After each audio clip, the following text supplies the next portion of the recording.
Greetings in the most wonderful and precious name of Jesus. It's such an honor and a privilege to have you joining us.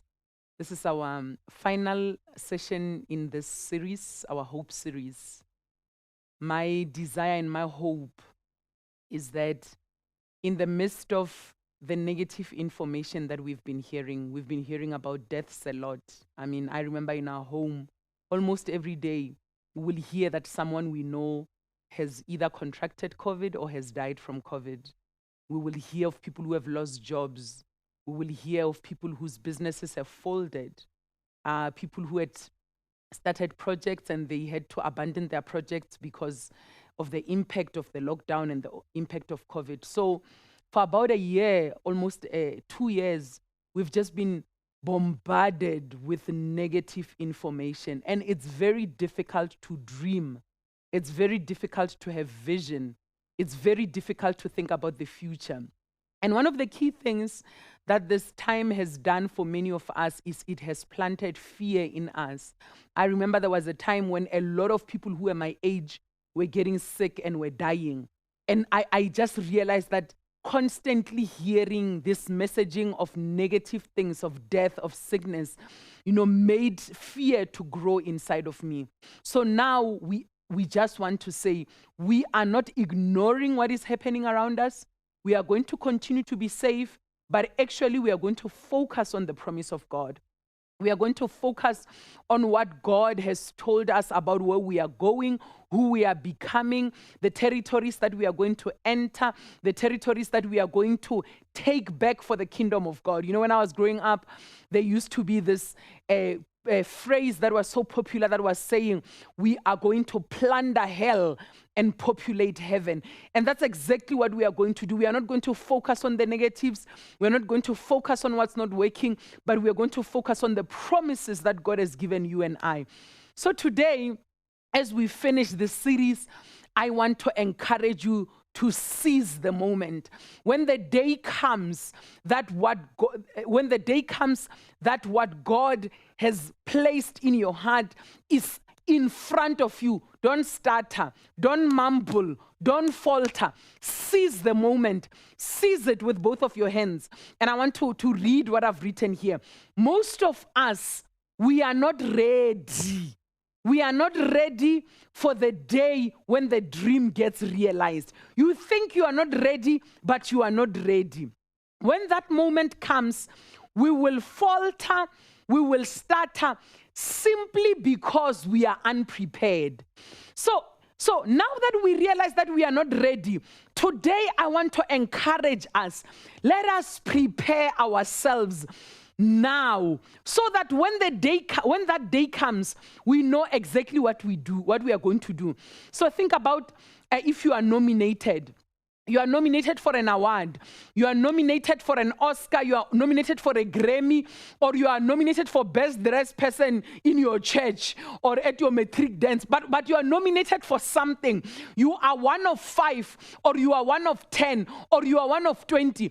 I want you to prepare your speech when they nominate you. I don't want you to prepare your speech when they call you to come to the stage. So some of us, we are nominated, but we don't believe in our abilities. We don't believe we are going to win. That's why we have not written down our speeches. I remember, for a long time, I would be nominated for things and I never won. So I reached a point where if they nominate me, I don't prepare myself. Then we entered a pitching competition. Hey, I had prepared myself for the pitch. I watched YouTube videos. I prepared, I wrote down my pitch, I put on makeup, I wore a bright jacket, I put on that ring light at my house, I stood in front, I was not sitting down, and I delivered my pitch. Unfortunately, on the day when I prepared my pitch, when I was presenting my pitch, I think I was too nervous, and the pitch did not come out the way I had prepared it. So Fine, I was disappointed. I wish I had delivered my pitch better. I didn't even watch the recording that I had recorded while I was pitching. So the following day, they were announcing the winners of the pitch. I already knew my pitch didn't go so well. This time, I didn't put on makeup. I didn't wear a bright jacket. I was in my pajamas. They were announcing the pitch winners. Hey, the next thing I'm lying on the bed, I hear... our next winner, Mancha Pia Talent. I said, I'm wearing my pajamas. I have not put on my makeup. They say, we want all the winners to make a speech. I had not prepared my speech because I had already concluded I'm not going to win. You cannot go, no matter how badly you think you have delivered, always be prepared so that when they call your name and they say sing, you don't say, which song must I sing? And the only songs that are in your head, it's secular songs. You don't have a worship song. You want to say Dlalama Panzula, and it's a church. You are supposed to be singing a worship. Always be prepared so that when that moment comes, when they say make your speech, make your acceptance speech, when they say you have won, when they say your moment is here, you don't stutter, but you have prepared yourself for this moment. Your speech is ready. You have written it down. You have rehearsed it. If you don't win this time, the day that you win, you will be ready to seize this moment. When that day comes, you must know exactly what you are going to do. If you are holding on to the promise of being a preacher, do you have a sermon now? Not when they are asking you to come and preach. Now when no one is asking you to preach. Is your sermon written down? Have you referenced your verses? Are they in the version that you want to read?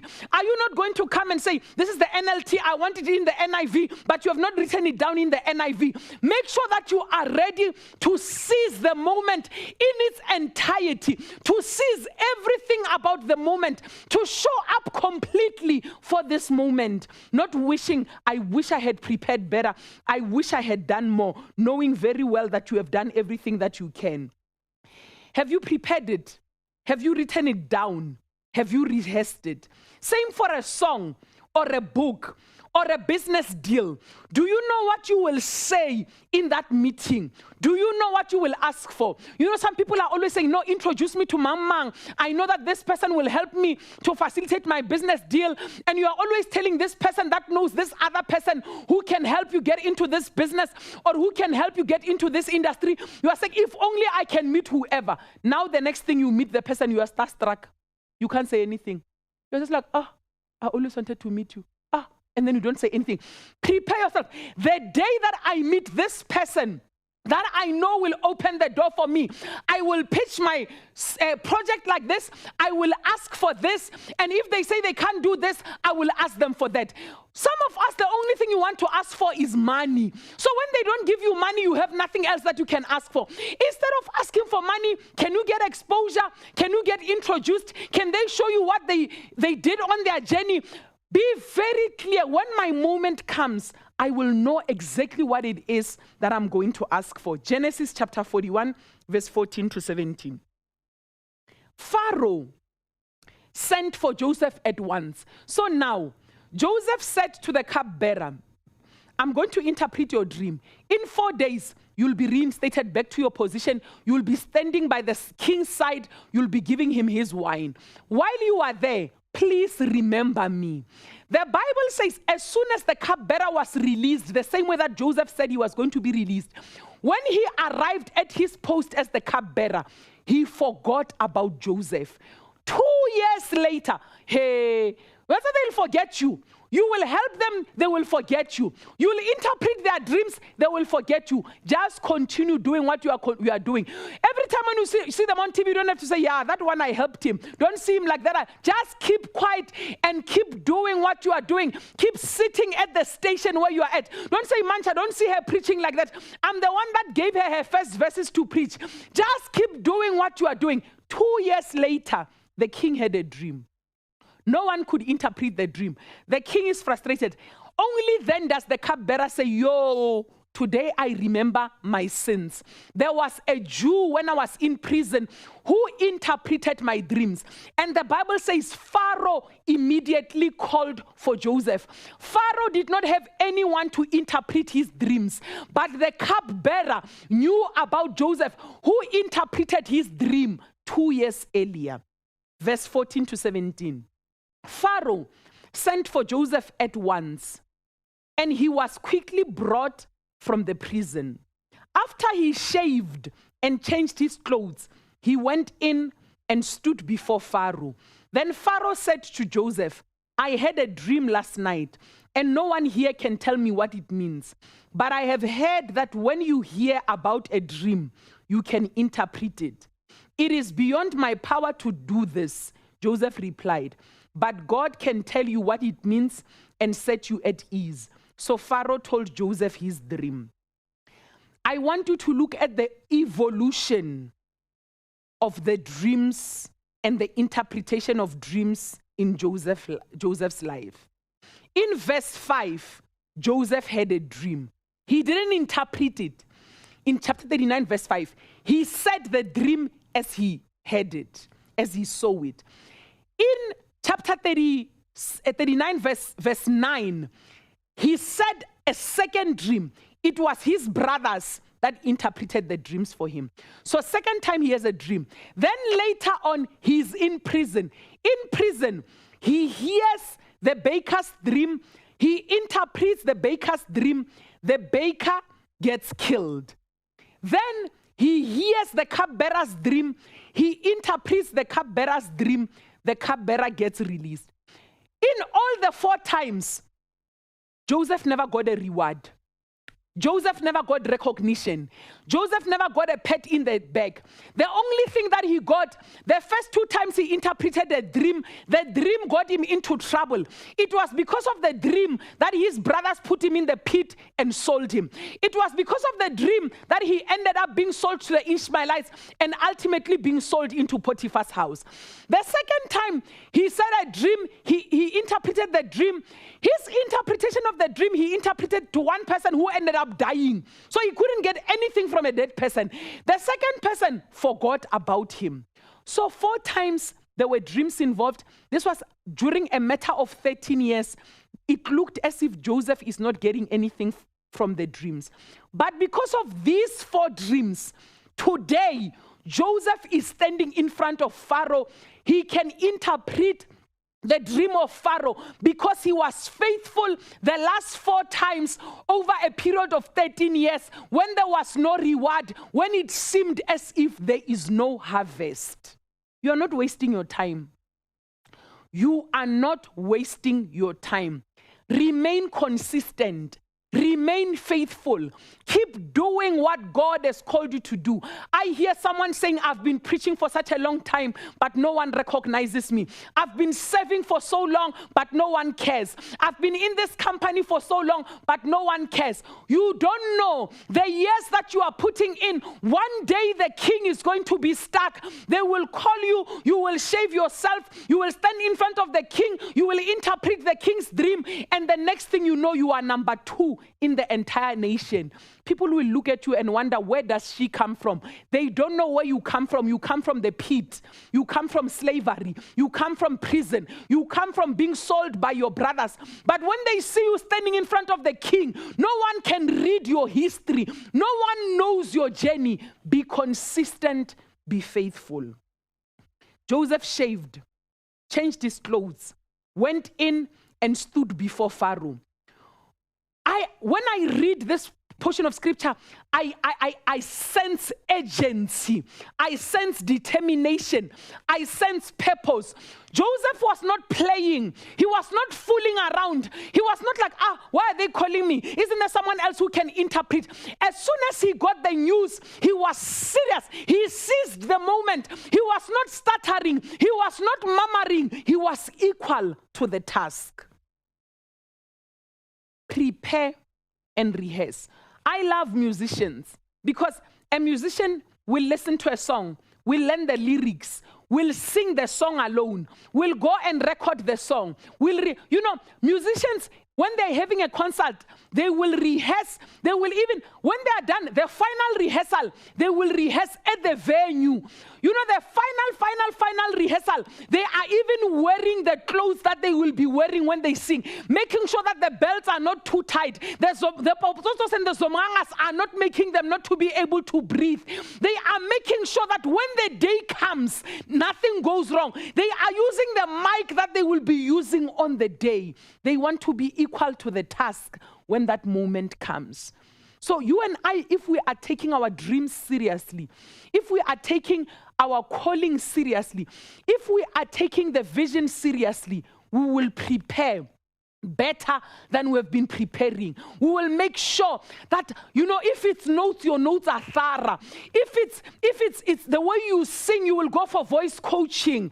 If it's, you know, you will do everything that is required to make sure that you deliver at the best of your ability. You show up completely. Preparation is not weakness. Preparation is wisdom. Preparation is wisdom. Some people think that if you are called, it has to be automatic. They're like, oh, so when you preach, you prepare.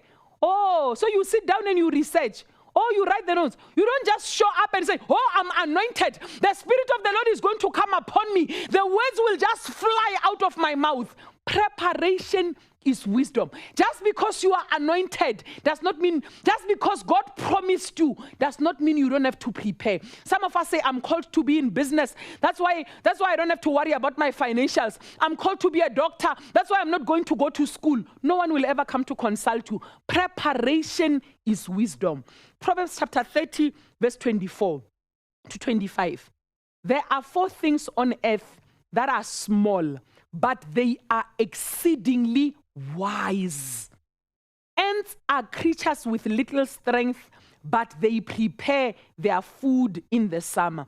So it doesn't matter where you are, how small you are, how weak you are. If you prepare, you are demonstrating wisdom. Some people, you start out with them. And when you start out with them, you are better than them. But because they are preparing, because they are consistent, they will finish off being better than you. Because you just said, nah, I'm good. I don't have to prepare. Preparation is wisdom. Proverbs chapter 6, verse 6 to 11. Again, the end. Go to the end, you sluggard. Observe her ways and be wise. It has no commander, overseer, or ruler, yet it would prepare its food in the summer. It gathered it at the harvest, what it will eat. How long, you sluggard, will you lie there? When will you rise from your sleep? A little sleep, a little slumber, a little folding of the hands to relax, and your poverty will come like a robber, and your need like an armed man. Some of us, we are sleeping when we should be preparing. We are watching TV when we should be preparing. We are on social media when we should be preparing. You know everything about everyone. You know what's happening in every celebrity's life. You know who died, how they died, the last words they said. You know everything about everyone, but you are refusing to take the time to prepare for your dream, to prepare for your vision. You are refusing to take the time to put energy into that which God has called you to do. Let us repent. Let us prepare. Let us be consistent. Let us use the time that God has given us and pour ourselves into our dreams and into our visions. Remember, this opportunity comes from God. Don't leave him out. Did you see what Joseph said? Joseph said, I don't have the power to interpret dreams. It is God who gives the power to interpret dreams. Some of us, when our moment comes, we want to exclude God. We want to say, I've been ready for this. I can do this alone. When that moment comes, take it with God. Don't take it alone. No matter how long you have waited for this moment, don't go alone. Go with God. Pray for your business deals. Pray for your projects. Pray before you get married. Pray before you buy a house. Pray before you buy a car. Pray. Ask God. It's God who brought you here. Don't exclude him now that you are here. God is not just with you. He has already gone ahead of you. He has gone before you. Look at what Isaiah 45 and Deuteronomy 31 says. Isaiah 45 verse 2 to 3. God says, I will go before you and level the mountains. I will break down the gates of bronze and cut through the bars of iron. I will give you the treasures of darkness and the riches hidden in secret places, so that you may know that I am the Lord, the God of Israel, who calls you by name.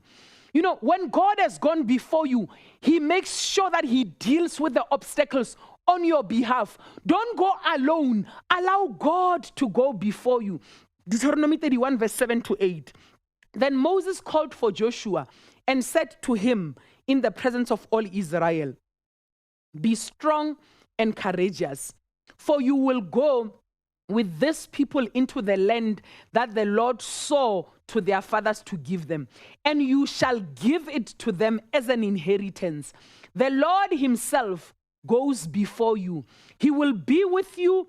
He will never leave you nor forsake you. Do not be afraid or discouraged. The Lord himself will go before you. The Lord himself will be with you. The Lord himself will never leave you. The Lord himself will never forsake you. So there's no need for you to be afraid. There's no need for you to be discouraged. So this journey, this is what I love about God.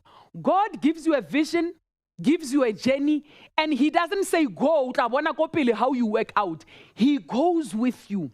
He travels with you. He doesn't just go with you. He goes ahead of you. He makes sure that everything that you need, you are going to find it there. I remember listening to a preaching one time, and the preacher said, you know what? God tells you to do something on Thursday. While it is still Tuesday, he goes to Thursday and he makes sure that everything that you are going to need on Thursday, when you get to Thursday, you find it there. He doesn't get there and scratch his head and say, hey, how are we going to do this? He makes sure that everything that you need when you get there, you are going to find it. Another preacher says, when God gives you a husband or when God gives you a wife, he doesn't just give you a wife that will bless you now. He looks at where you will be 20 years from today, and he gives you a person who will not just bless you here where you are, who will bless you 5 years from today, who will bless you 10, 20 years from today. So allow God to go before you and allow yourself to choose with God so that you can choose something that won't just bless you here where you are, but it will bless you even in the future. Then we finish off by reading Genesis chapter 41. We'll choose a couple of scriptures, verse 25, 33 to 36, 38 to 41, and 46. Joseph responded, both of Pharaoh's dreams mean the same thing. God is telling Pharaoh in advance what he is about to do. Therefore, Pharaoh should find an intelligent and wise man and put him in charge of the entire land of Egypt.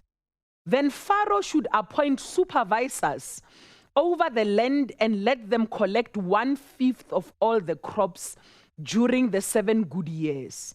Have them gather all the food produced in the good years that are just ahead and bring it to Pharaoh's storehouses. Store it away and guard it so there will be food in the cities. That way there will be enough to eat when the 7 years of famine come to the land of Egypt. Otherwise, this famine will destroy the land. So Pharaoh asked his officials, can we find anyone else like this man, so obviously filled with the Spirit of God?